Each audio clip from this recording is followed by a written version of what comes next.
I knew something was off the second I heard the jackhammer at 7 in the morning on a Saturday.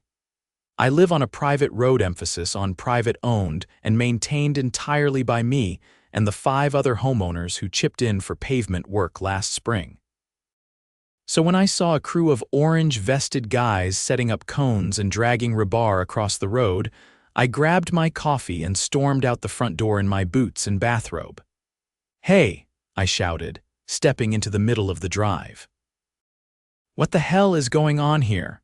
One of the workers glanced up from the rebar he was bolting into the pavement. "Speed bumps," he said like it was the most obvious thing in the world. "Ordered by the HOA." My stomach dropped.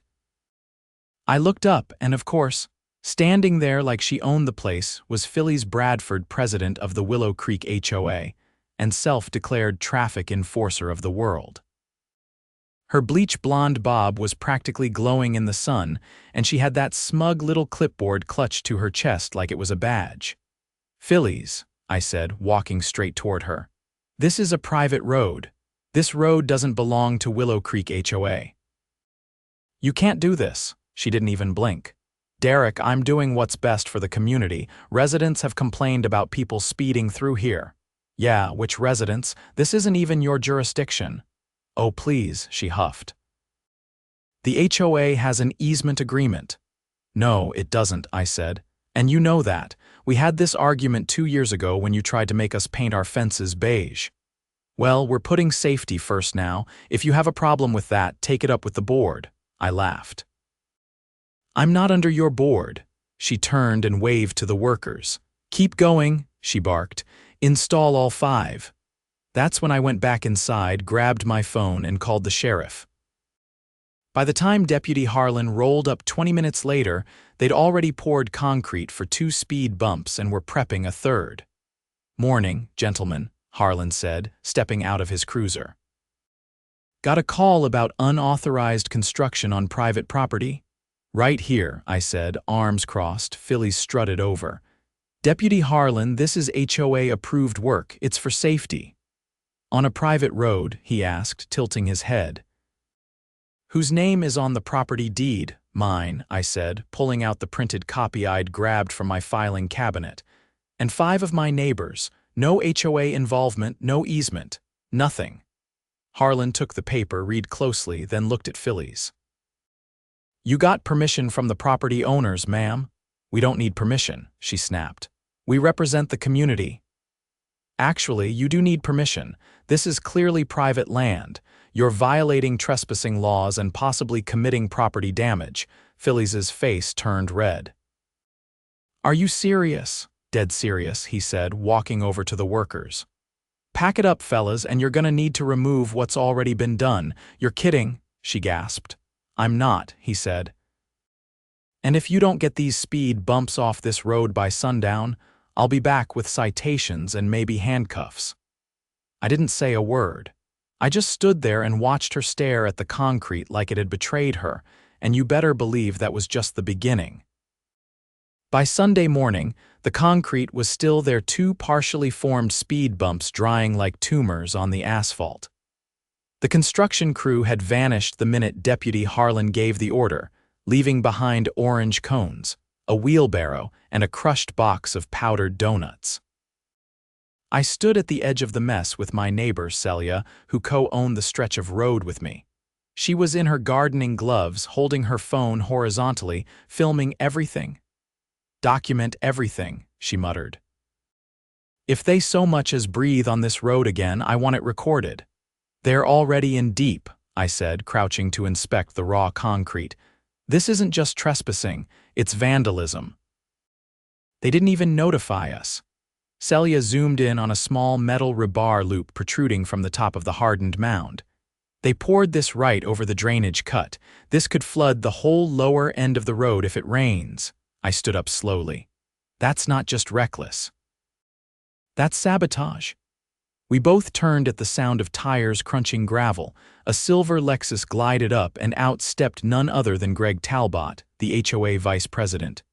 Greg always wore slacks, no matter the weather, and today was no exception. He adjusted his aviators and took a long look at the concrete. Didn't expect you to be up so early, he said, aiming for casual. I live here, I said, crossing my arms. What's your excuse? I came to assess the situation. The board didn't think it would escalate like this. Define this, Celia said, lowering her phone but not turning it off. Greg shifted uncomfortably. The plan was to improve safety. Installations were supposed to be temporary. Temporary speed bumps, I said. You poured reinforced concrete, he hesitated. The board had assumptions about road usage rights. Assumptions don't hold up in court, Celia snapped, and you have no legal jurisdiction here. Didn't stop you from hiring a contractor and damaging our property. Greg ran a hand through his thinning hair. Look, I can talk to Phillies. Maybe we can, we're past talking, I said. You poured concrete on private land without consent. That's criminal trespass and property damage. You're lucky the sheriff didn't cuff you yesterday. Greg's jaw tightened. Let's be reasonable. Reasonable would have been knocking on our doors before tearing up the pavement, Celia said. You're going to fix this. Fast. He opened his mouth, then closed it. Without another word, he turned and climbed back into his car. The Lexus pulled a sharp U-turn and disappeared down the hill. Later that afternoon, I drove to the county records office. I needed more than just the deed copies I already had. I wanted the original subdivision layout, the road maintenance agreements from the 80s, anything that predated the HOA's formation.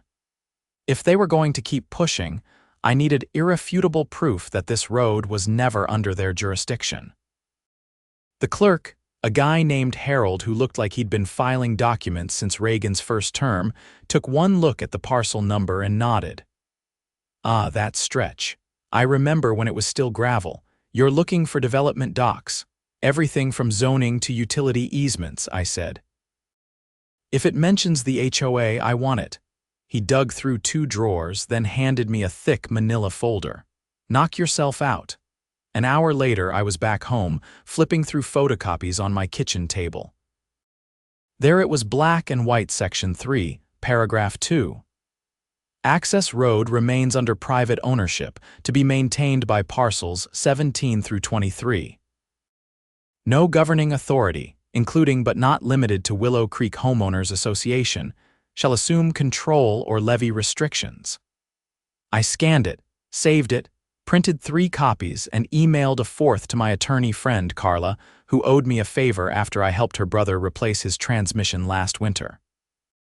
By Monday morning, things got worse. A flatbed truck rolled in carrying a bobcat and 2 men in Willow Creek maintenance polos. They weren't removing the speed bumps. They were trying to finish them. I stepped outside, phone already recording. You better turn that machine off. The driver looked confused. Phillies said we had the green light. Phillies doesn't own this road, I said. This is private property and you're trespassing. The second guy, younger and clearly less comfortable, stepped down from the trailer. We're just doing what we're told. Then tell Phillies she's about to be named in a police report. Before either of them could respond, Celia appeared from her porch, holding a long level and a folder of documents. We've got paper proof, she said. And you've been filmed trespassing. They hesitated. I pointed to the edge of the property. You've got 30 seconds to leave. They left. But not before I got their license plate on camera and the company name on the side of the truck. At noon, I met Carla at the county courthouse. She was already filing a cease and desist order and prepping a civil suit for damages. She had a binder with the photos Celia took, the recorded video, and the property documents I'd pulled. They're cooked, she said, flipping through the evidence. This isn't just a fine. They committed unauthorized construction on land they don't own. That's a felony in this county. They've gotten away with stuff for years, I said. This is different. Very, she said. And we're going to make an example out of them. By Tuesday, the sheriff's office had launched an investigation, not just for the speed bumps, but for the HOA's use of community funds to pay the construction crew. Turns out, Phillies hadn't used her own money. She'd submitted a fake invoice listing the road as part of a shared community asset. That was fraud. Deputy Harlan came by with a warrant. They raided the HOA office, seizing documents and files. Phyllis wasn't home that night. Rumor was she'd gone to her sister's place out in Pine Hollow. But Greg was around and he looked wrecked. His mailbox was overflowing with letters. Residents were furious. Some had gotten wind of the misuse of funds. At least 6 had already filed formal complaints with the state HOA Oversight Board. By Thursday, a contractor crew this time hired by us showed up to grind down the concrete mounds. Celia and I stood with folding chairs and lemonade while they did the job right. They even patched the drainage cut and resealed the asphalt. As the sun dipped low, Celia leaned back and said, "You think they'll try again?" "No," I said. "Next time they try something, it won't be with concrete, it'll be paper. Then we'll be ready." We weren't just ready, we were building a case. By the end of the week, I was getting phone calls from neighbors I barely knew. Some were furious about their HOA dues being funneled into illegal projects. Others just wanted to know if they'd be dragged into whatever legal mess was brewing. I told them the truth. If they hadn't authorized anything, and most hadn't, they probably wouldn't be.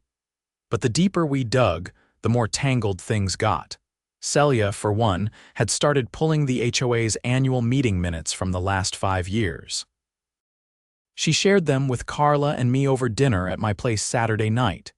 The 3 of us sat around my kitchen counter, flipping through pages covered in vague budget lines and generic project descriptions. "Look here," Celia said, pointing to a highlighted section. "This line item just says infrastructure enhancements Phase I. That's from 2 years ago. No specifics on what, where, or how much." Carla nodded slowly. "And here's the kicker, these minutes were never signed by a quorum. That means no official approval. At best, it's sloppy bookkeeping. At worst, embezzlement," I finished. "They've been pulling this off under the radar." Carla tapped her pen against the table. "If they've been misappropriating funds long enough, this isn't just a local problem. This could trigger a forensic audit from the state's Property Oversight Commission." I leaned back in my chair. "And you think they'd go that far?" She didn't even blink. "If we give them a reason to." The next morning, I went to the county clerk's office again this time to request copies of publicly filed HOA financial disclosures. The clerk, a different one this time named Sandy, raised an eyebrow when I gave the association's name. "You're the 3rd person this week asking for Willow Creek's filings," she said. "Guess they're getting popular." She handed me a flash drive. "Everything from the past 6 years is on here. You'll want to pay close attention to the vendor contracts." I spent the entire afternoon digging through the files. That's when I found it.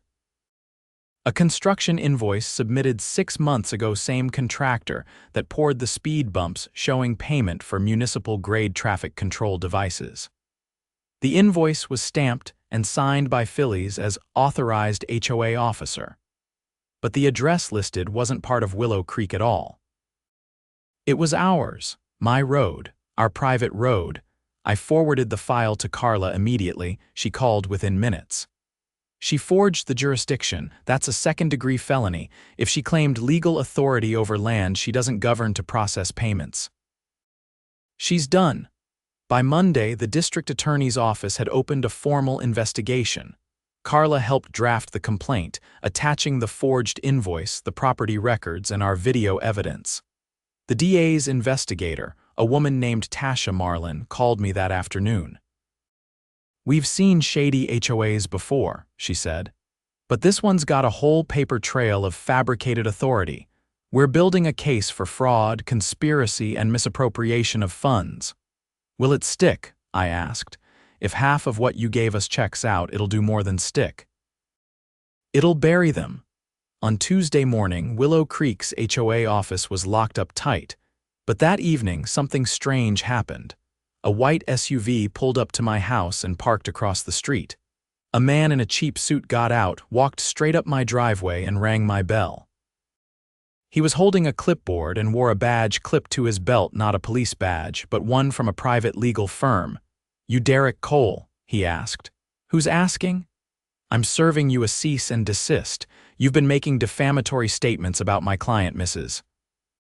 Phillies Bradford, and interfering with HOA operations. I took the paper, scanned it, then laughed. This isn't even legitimate, I said. Your client committed fraud. You might want to check with the DA before handing out threats. He didn't respond, just turned and walked away. I called Carla the second he left. They're trying to scare us. They're bluffing, she said. That's a civil scare tactic, not even enforceable. I'll file a counter motion to have it dismissed, and I'll add it to the DA's file for intimidation. Wednesday brought bigger news. Deputy Harlan stopped by with an update. You'll want to hear this one in person, he said, standing in the doorway with a stern face. What's going on? Your HOA president was arrested this morning. I blinked. Phillies, she turned herself in. She's being charged with falsifying legal documents, unauthorized disbursement of funds, and criminal misrepresentation of jurisdiction. Judge refused bail until arraignment. I stared at him. How long have you been sitting on that? About 20 minutes. He grinned for the first time in days. I figured you'd want to hear it from me. Celia came over that evening with champagne. We didn't pop it yet, but we did toast with plastic cups just to mark the moment. Feels like a small win, she said. It's not small, I replied. It's the first real consequence she's ever faced. But we weren't done. The next HOA meeting was scheduled for the following week. With Phillies gone and Greg barely communicating with anyone, the rest of the board scrambled to salvage what was left of their credibility. They sent out flyers begging residents to attend, promising transparency, accountability, and a path forward. I went. So did Celia. So did over 50 other homeowners, most of them fed up.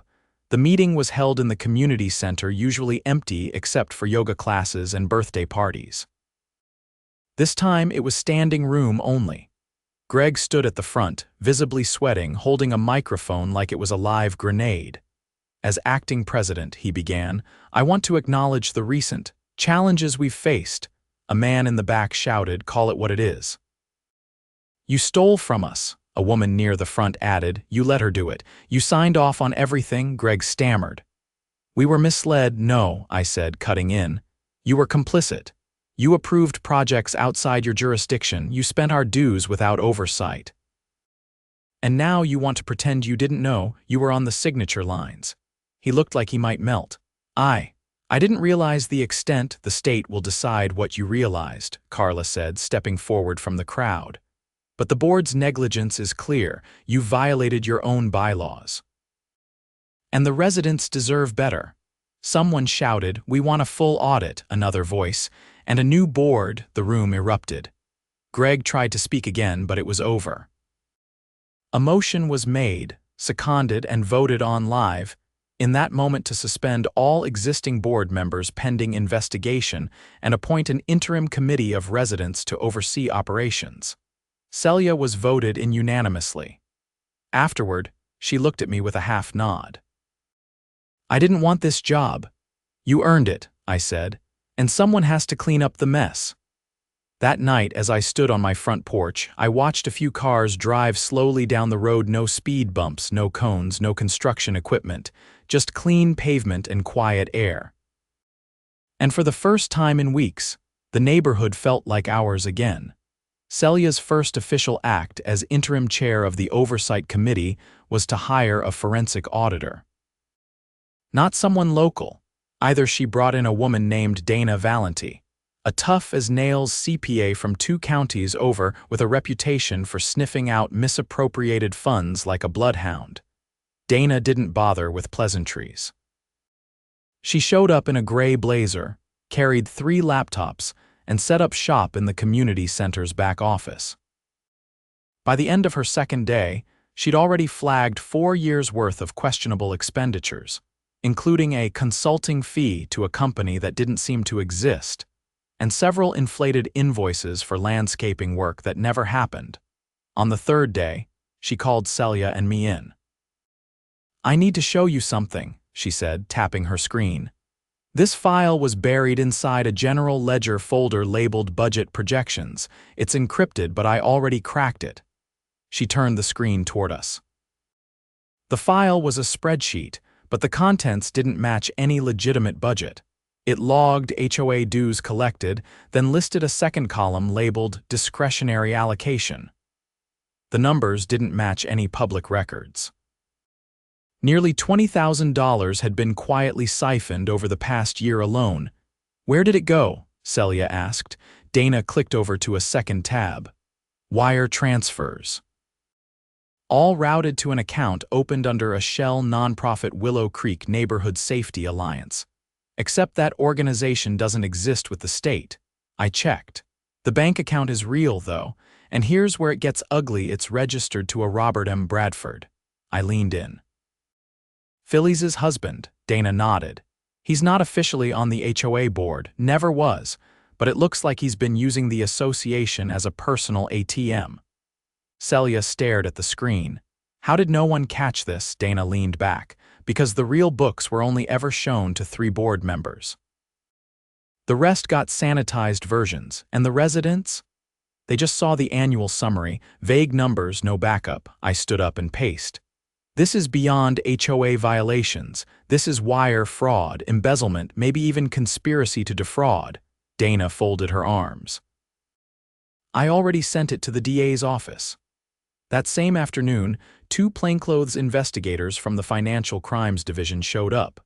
They scanned and bagged Dana's laptop, copied the hard drive, and took her notes. By Friday, Robert Bradford was arrested while trying to withdraw funds from the account. He'd used his own name, thinking no one would be watching. They froze the assets before he could move anything. The news broke fast. Local papers ran headlines like "HOA power couple accused in financial scheme" and "Private road battle uncovers major fraud." Residents who had barely spoken to each other before were forming new email chains and planning community meetings without HOA involvement. Meanwhile, the county attorney's office filed a civil suit to seize the Bradfords' assets and liquidate the fake nonprofit. They also requested a temporary injunction to prevent any current or former board members from accessing HOA funds until a full audit could be completed. I finally took a walk down that road late that Sunday evening with Celia and Carla. "The silence feels different now," Carla said. "Not tense, just clean." Celia looked up at the sky. "It's like the whole neighborhood took a breath." The real surprise came on Monday morning. A letter arrived at my house, hand-delivered in a plain envelope. No return address. Inside was a typed statement, unsigned but unmistakably written by Greg Talbot.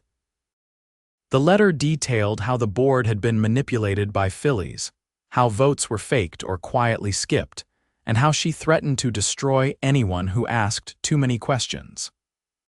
He included a copy of an internal email where Phyllis explicitly ordered Greg to shut down any objections to the speed bump project, even if it meant fabricating community support. I brought the letter straight to Tasha Marlin, the DA's investigator. She took one look at the email and nodded. "This will help," she said. "It confirms a pattern of coercion and cover-up. We'll add it to the case file." At the preliminary hearing the next week, Phyllis looked nothing like the iron-fisted woman who once waved a clipboard on my driveway.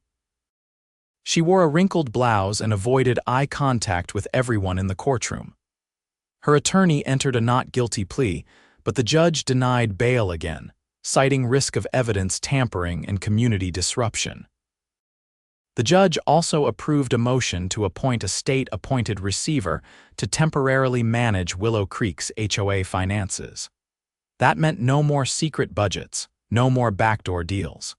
Everything would go through the receiver and the new oversight committee. At the next community meeting, Celia stood in front of the crowd and did something no one expected. She asked for volunteers. Not to rebuild the old HOA, she clarified, but to create something better. A resident council, no dues, no fines, just people keeping each other informed. "We don't need a power structure, we just need transparency." Hands went up all over the room. The vote passed unanimously. Dana stayed on to help the new council draft a neighborhood charter, not a governing document, but a cooperative agreement. It laid out shared responsibilities, how to report issues, and how to hold informal monthly meetings. No board, no president, just neighbors. A few weeks later, I got a letter from the county clerk's office. It confirmed that our road was formally exempt from any future HOA jurisdiction. A protective covenant had been filed on behalf of the property owners, barring any future annexation or interference from Willow Creek or any other association. Celia framed a copy of the document and hung it in her hallway. That summer, the 6 of us who owned the road pooled together for a new street sign. Not a regulation one, just something to mark the change. It read, "Cooper's Lane privately maintained by the people who live here." We had a small block party the day it went up, no speeches, no formalities. Just folding chairs, grilled burgers, and laughter that didn't sound strained for the first time in years. Carla leaned over during dinner and said, "You know, most people would have just let the speed bumps go." I shrugged. "I figured if they were willing to break the law for that, what else were they hiding?" She grinned. Turned out to be a lot. And that was the end of it. No more fake invoices, no more forged documents, no more people playing God with other people's homes. Just a road, a neighborhood, and a hard-earned peace. All because we didn't back down.